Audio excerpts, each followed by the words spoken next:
Hi friends, இன்றைக்கி 2 நாள் vlog சேர்த்து பார்க்க போகிறோம்.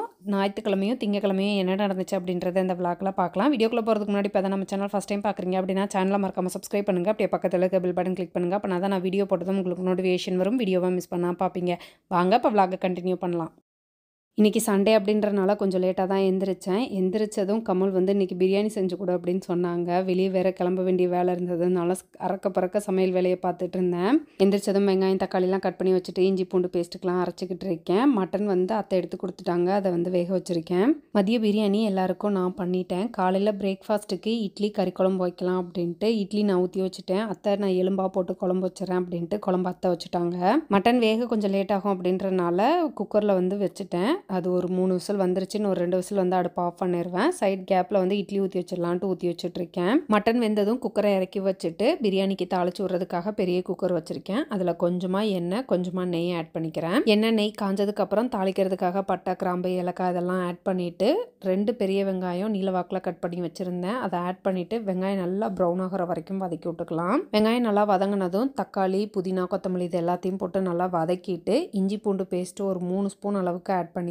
அது கூடவே 10லேருந்து 15 சின்ன வெங்காயம் அந்த பேஸ்ட்டும் வந்து அரைச்சி வச்சுருக்கேன், அதையும் ஆட் பண்ணிக்கிறேன். இஞ்சி பூண்டு வெங்காயம் இதோட பச்சை வாசம் போகிற வரைக்கும் நல்லா வதக்கிக்கலாம். பச்சை வாசம்லாம் போனதுக்கப்புறம் பிரியாணி மசாலா ஆட் பண்ணிக்கிறேன். ராஜேஷ் கிச்சனில் ஒரு நல்ல பிரியாணி மசாலா சேல் பண்ணணும் அப்படின்னு ரொம்ப நாளாக நிறைய காம்பினேஷன் ட்ரை பண்ணியிருக்கேன். ஃபைனலாக ஒரு கல்யாண வீட்டில் சமைக்கிற மாதிரியான பிரியாணி மசாலா வந்து ரெடி ஆயிடுச்சு. ராஜேஷ் கிச்சனில் இந்த பிரியாணி மசாலாவுக்கு ரேட்டெல்லாம் ஃபிக்ஸ் பண்ணிவிட்டு கூடிய சீக்கிரமே லான்ச் பண்ணிடுவோம். 3/4 கிலோ மட்டன் 3/4 கிலோ அரிசிக்கு 2 ஸ்பூன் அளவுக்கு பிரியாணி மசாலா ஆட் பண்ணிவிட்டு எல்லாத்தையும் நல்லா கலந்து விட்டுட்டு வேக வச்சிருக்க மட்டனையும் ஆட் பண்ணிவிட்டு எல்லாத்தையும் ஒருக்க நல்லா கலந்துட்டு கொஞ்சமாக தயிரும் ஆட் பண்ணிக்கிறேன். ஒரு 2லேருந்து 3 ஸ்பூன் அளவுக்கு தயிர் ஆட் பண்ணிக்கலாம். மட்டன் வேக வைக்கும் போது கொஞ்சமாக உப்பு ஆட் பண்ணியிருந்தேன். இப்போ ஒருக்க உப்பு ஆட் பண்ணிவிட்டு எல்லாத்தையும் ஒருக்க நல்லா கலந்து விட்டுறலாம். பிரியாணிக்கு தாளிச்சு விட்ற கேப்பில் இட்லியும் நல்லா வெந்துருச்சு. அடுப்பு ஆஃப் பண்ணிட்டேன். மசாலா எல்லாம் மட்டனில் பிடிக்கிற மாதிரி நல்லா மிக்ஸ் பண்ணிவிட்டு நம்ம ஊற வச்சிருக்க அரிசியை கழுவி ஆட் பண்ணிக்கலாம். நான் இன்னைக்கு நார்மல் சாப்பாட்டு அரிசி தான் எடுத்திருக்கேன். சீரக சம்பா அரிசி போட்டு பண்ணோம்னா இன்னுமே சூப்பராக இருக்கும். அரிசியை ஆட் பண்ணிவிட்டு எல்லாத்தையும் ஒருக்க நல்லா கலந்து விட்டுறலாம். கலந்து விட்டுட்டு நம்ம தண்ணி ஆட் பண்ணிக்கலாம். நான் இன்றைக்கி நார்மல் அரிசி எடுத்துருக்கனால 1 டம்ளர் அரிசிக்கு 2 டம்ளர் அளவுக்கு தண்ணி வச்சுக்கிறேன். ஏன்னா மட்டன் ஆல்ரெடி வேக வச்சனால அரிசிக்கு மட்டும் தண்ணி அளந்து ஊற்றிக்கிறேன். மட்டன் வேக வச்ச தண்ணி கொஞ்சம் இருந்தது, அதையும் அளந்து ஊற்றிட்டு பேலன்ஸுக்கு தண்ணி ஆட் பண்ணிக்கிட்டேன். தண்ணிக்கு பதிலாக தேங்காய் பாலும் ஆட் பண்ணலாம், அதுவும் டேஸ்ட்டாக இருக்கும். உப்பெல்லாம் செக் பண்ணி பார்த்துட்டு குக்கரை மூடி ஒரு 2 விசில் விட்டோம் அப்படின்னம்னா நமக்கு மட்டன் பிரியாணி சூப்பராக ரெடி ஆகிடும்.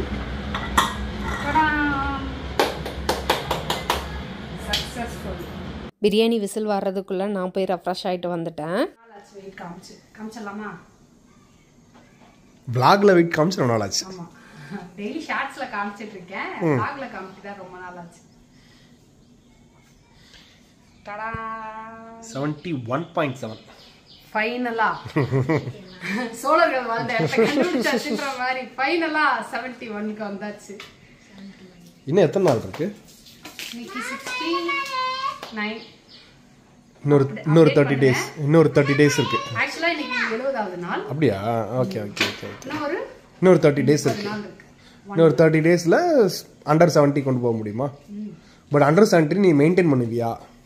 எனக்கு கடந்த ஒரு 6 மாசமா நான் மெயின்டைன் தான் பண்ணிட்டு இருக்கேன். கொஞ்சம் இன்ச் பை இன்ச்சா குறைஞ்சிட்டு இருக்கு. சோ இது இப்படியே மெயின்டைன் ஆகும். இல்ல பட் உன்னுடைய ஐடியல் வெயிட் இந்த வெயிட் இருந்தா எனக்கு ஓகே ஹாப்பி அப்படிங்கிறது. இப்போ இருக்கிறது ஓகேவா? எனக்கு இப்போ இருக்கிறது ஓகே. ஏன்னா எனக்கு இன்ச் லாஸ் ஆயிருக்கு. சோ 72 இஸ் யுவர் ஐடியல் அப்படி சொல்லலாம். 72 இருந்தா உனக்கு ஹாப்பி. ஹாப்பி. இது தொலைஞ்சு போனதும் கிடைச்சா எனக்கு 2. என்ன தொலைஞ்சு போனது? கியூப். அது கியூப்னு யார் சொன்னா? ஓபன் பண்ணு. அப்ப இது என்னக்கா? 2 ஸ்ப்ரிங். இன்னொரு தொலைஞ்சு போச்சா? ஸ்ப்ரிங் எங்க? கேரளால கேட்டேல. கேரளால இருந்து வாங்குனதா? அப்ப ஆர்டர் போட்டது இப்பதான் வந்திருக்கு.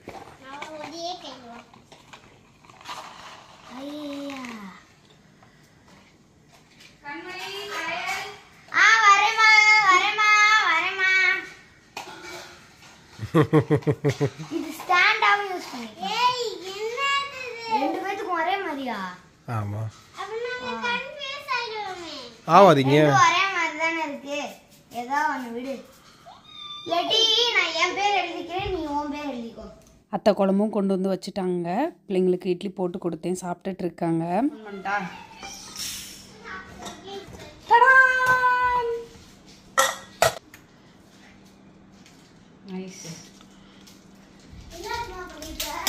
பிரியாணிடா. பிரியாணி பண்ணியிருக்கேன். சிக்கன் பிரியாணி, மட்டன் பிரியாணி, தக்காளி டேஸ்ட் பார்த்துட்டு சொல்லணும். வாசம் வருது இல்லை கமல்? நல்லா வருது. நீ என்ன குறை சொல்லணுன்றதுக்காகவே சொல்லுங்க. அடி பிடிச்சிருச்சு. ரைட்டா நான் வச்சுட்டு போனேன். அப்பனும் மகளும் சேர்ந்து 2 நீங்க 3 நீங்க 4 நீங்க 2 விசில் விடுங்கன்னு. நானே 3 வந்துருச்சு. விட்டுட்டு குளிச்சுட்டு வர்றதுக்குள்ள எத்தனை விசில் விட்டீங்கன்னே தெரியல. அடி பிடிச்சிருச்சு. உனக்கு தான் அடி பிடிச்சா பிடிக்கும்ல? நான் தான் டயட்ல இருக்கேன்ல. செம வாசம். அப்படின்னா கையில் சொன்னது உண்மைதான் போல. விசில் வந்துருச்சு. அப்ப நீ போனை பார்த்துட்டே உட்கார்ந்து இருந்திருக்க. என் பிள்ளை சொல்லுச்சு, அம்மா உன் பிள்ளை நான் சொல்றேன் நம்புமான்னுச்சு.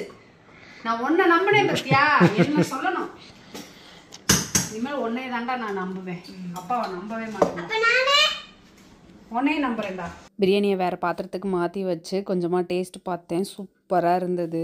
வீட்டில் வேலையெல்லாம் முடிச்சுட்டு அப்படியே திண்டுக்கல் கிளம்பிட்டேன். கமல் எனக்கும் ஒரு வேலை இருக்குது, வா அப்படியே ஒன்று ட்ராப் பண்ணிடுறேன் அப்படின்னு என்னை கூட்டிகிட்டு போனாங்க. பக்கத்தில் தான் வந்துருச்சுல, கொஞ்சம் வேகமாக தான் போகிறது. போகலாண்டி. உள்ளே வந்து ரிசப்ஷன் இறக்கி விட்டு போகணுமா? நீ இங்கேயே இறக்கி விட்டுருப்பா. நீ அங்கே இறக்குறதுக்கு நான் இங்கே இறக்கி விட்டேன்னா நான் சீக்கிரம் நடந்து போயிடுவேன். என்னை ட்ராப் பண்ணிவிட்டு கமல் கிளம்பிட்டாங்க. இன்றைக்கி எதுக்காக திண்டுக்கல் வந்திருக்கேன்னு பார்த்தீங்கன்னா, எங்கள் ஷீ கிளப்பில் March 11 அதாவது Monday women's day celebration event நடந்தது. அதுக்கான திங்ஸ் எல்லாத்தையும் பேக் பண்ணி வச்சிடலாம் அப்படின்னு சொல்லி வந்தோம். ஈவெண்ட்டுக்கு வர எல்லாருக்கும் ரிட்டன் கிஃப்ட் கொடுக்கறதுக்காக திங்ஸ் எல்லாத்தையும் பேக்கில் போட்டு வைக்கணும் அப்படின்றதுக்காக வந்திருக்கோம்.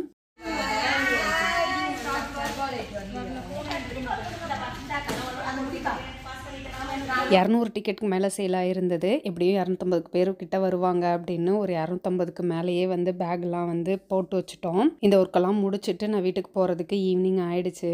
அதுக்கு மேலே என்னால் விலாகை வந்து கண்டினியூ பண்ணி எடுக்க முடியல. இந்த வீடியோ மண்டே மார்னிங் எடுத்தது. காலையில் பிள்ளைங்களை ஸ்கூலுக்கு அனுப்பிச்சி விட்டு நானும் அவங்க கிளம்புனதும் கொஞ்சம் நேரத்துலேயே கிளம்பி ஈவெண்ட்டுக்கு வந்துட்டேன். ஆக்சுவலாக எனக்கு இந்த எக்ஸ்பீரியன்ஸ் வந்து ரொம்ப புதுசாக இருந்தது. ஏன்னா எப்போவுமே எந்த ஈவெண்ட்டாக இருந்தாலும் ஒரு பார்ட்டிசிபெண்ட்டாக தான் நான் வந்து அந்த ஈவெண்ட்டுக்கு போவேன். இந்த டைம் இந்த ஈவெண்ட் வந்து ஷீ ஃபோரமில் நான் ஜாயின் பண்ணி நாங்கள் எல்லோரும் சேர்ந்து நடத்துறது அப்படின்னும் போது ரொம்பவே ஹாப்பியாக இருந்தது.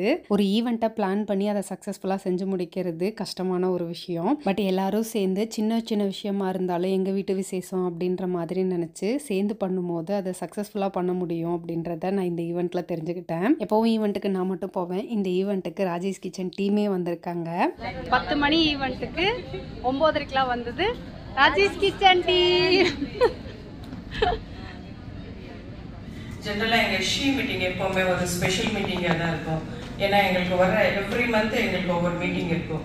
ஸோ அதில் வர ஒவ்வொரு ஸ்பீக்கர்ஸுமே ரொம்ப ஸ்பெஷலாக இருப்பாங்க. மெயினாக லேடிஸ் தான் வருவாங்க. ஸோ லேடிஸ் அவுட்ஸ்டாண்டிங்காக இருக்கிறவங்க வருவாங்க.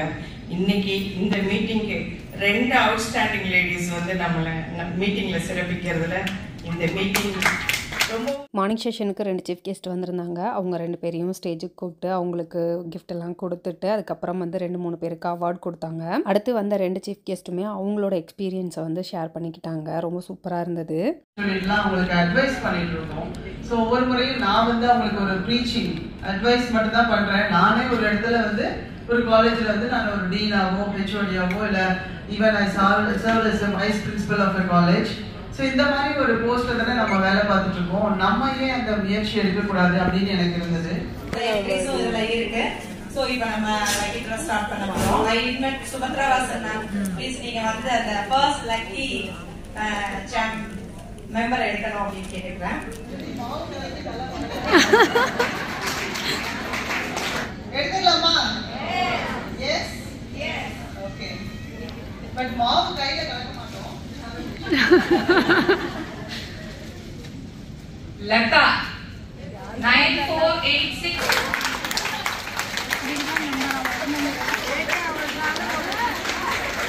சூப்பர். இங்க வந்து எல்லாருமே லக்கி தான். ஓகேவா?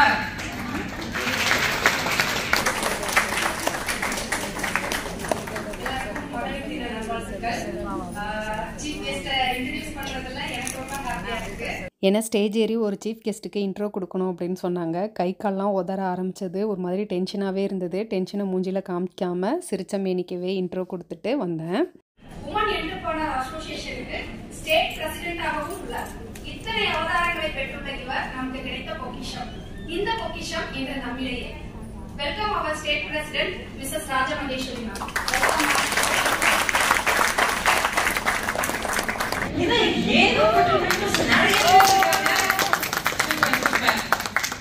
என்ன நடக்கும் உங்க மைண்ட் செட்ல? நானும் ஜோசியர், நான் மைண்ட் ப்ரே பண்ணி சொல்லவா? மார்னிங் செஷனில் ஸ்பீச் கொடுத்த 2 கெஸ்ட்டுமே வந்து சூப்பராக பேசினாங்க. பெண்கள் இப்போ எத்தனையோ துறையில் எத்தனையோ பேர் வந்து சாதிச்சுக்கிட்டு இருக்காங்க.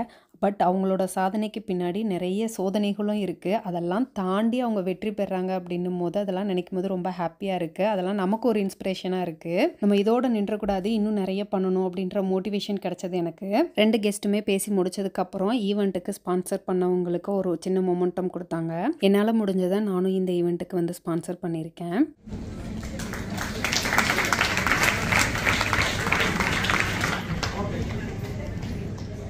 மேடம் ஸ்டேஜ் கூப்பிடுறோம். மேடம் உங்க கையால அந்த லக்கி பர்சன்ட்டா நீங்க போடுங்க. போடுவோமா? எஸ், ரூபா பாரதி.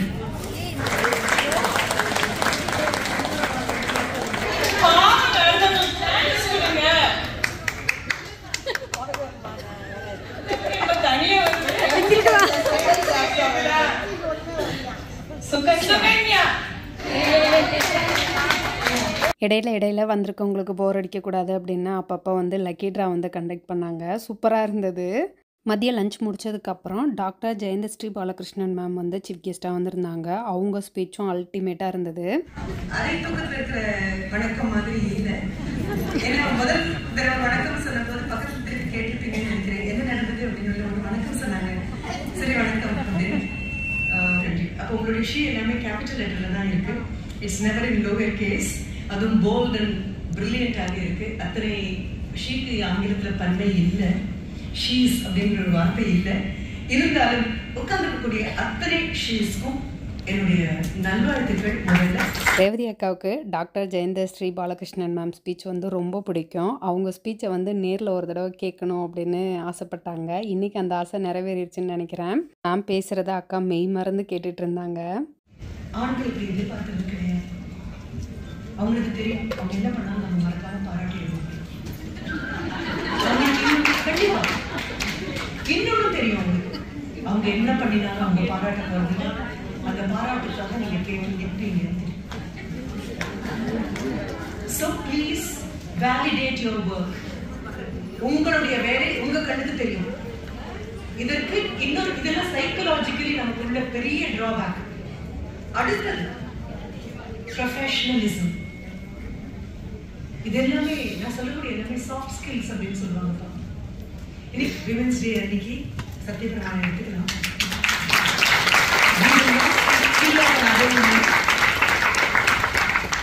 புறம்புற மாட்டோம், புலம்ப மாட்டோம்.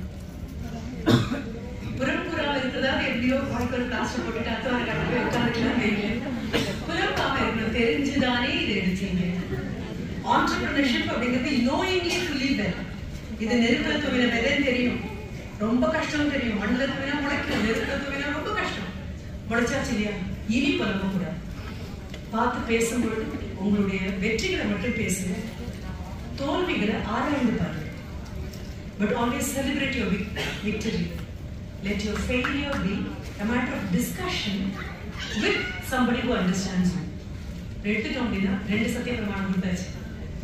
புறம்புற மாட்டேன், புலம்ப மாட்டேன். சொல்லி குடிக்கும் போது தன்னை போல தோல் நிமிர்ந்துரும். And all the very very best. Chief guest madam கையால அவங்க இப்ப எடுக்க போறாங்க. சரி, யார் அந்த சாலி பார்த்தலாமா? ஜெய் பவானி. ஜெய்